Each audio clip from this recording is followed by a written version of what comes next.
until they murder me.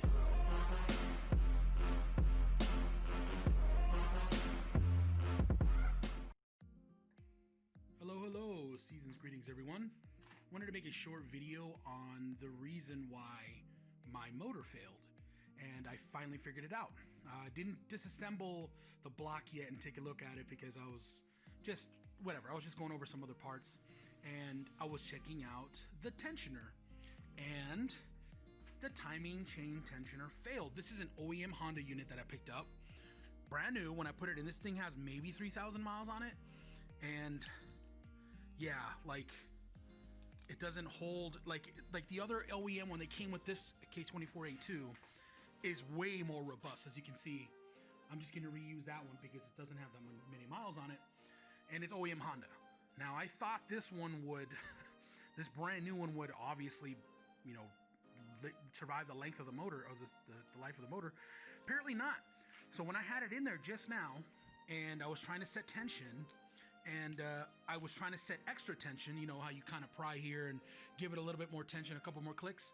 This wasn't doing it. It was just kind of going back and forth without clicking. See, it's even doing it right now. Or wait, no. Whatever. Either way, this failed, and because this is an interference engine, boom, it blew up. So actually, when I was taking this apart on my other motor, these two bolts were really loose, and I know I didn't leave them like that. But this, like the mechanism here, like the timing chain was super loose. Like it wasn't up here, but it was down here. Like there was a lot of slack here. Like I could literally move it what seemed like half an inch in either direction. So I think that's why the motor failed. Mainly because, of course, interference engine, jump timing, all that stuff. And yeah, awesome. But yeah, so I just timed this motor, and it went smooth, of course.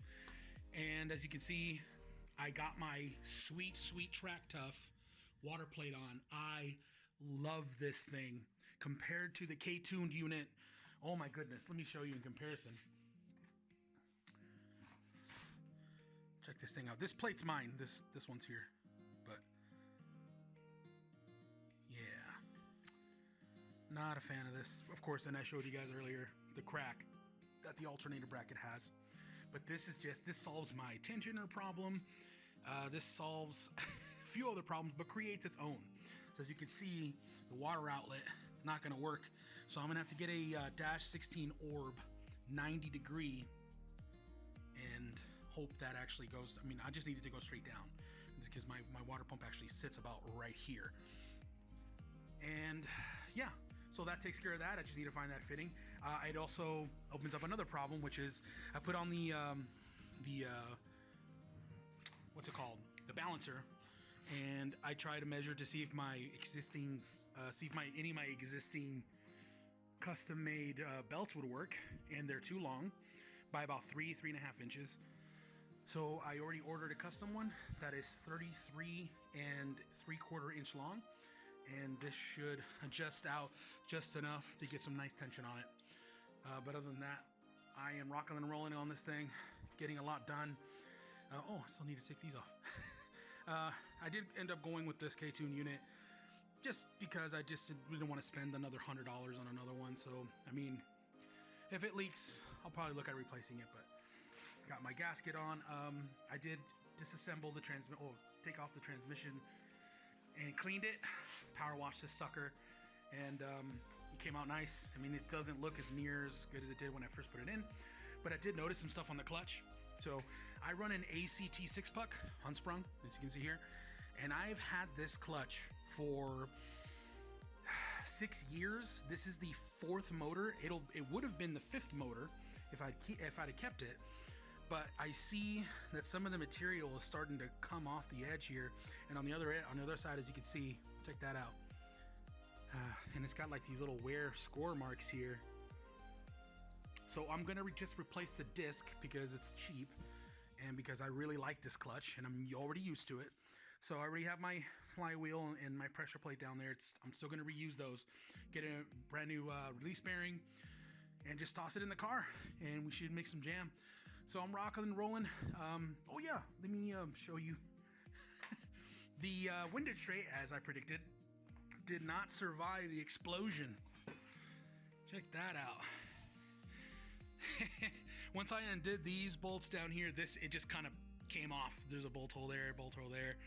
I just kind of pried it off, and the carnage, there was a rod through my pan on both sides, there and there.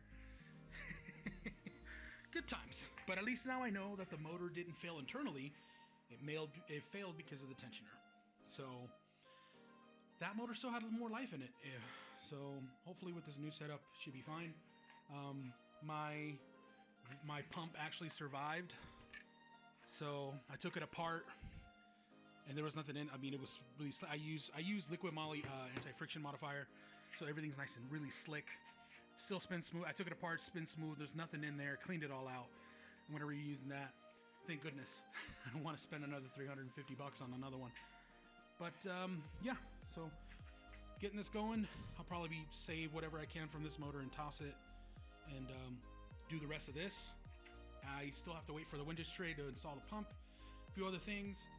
Actually, I'm still waiting on a lot of stuff. So once this is done, I'll be able to get this in the car as soon as possible. When I get this in the car, but not running, but in the car before my kid is born.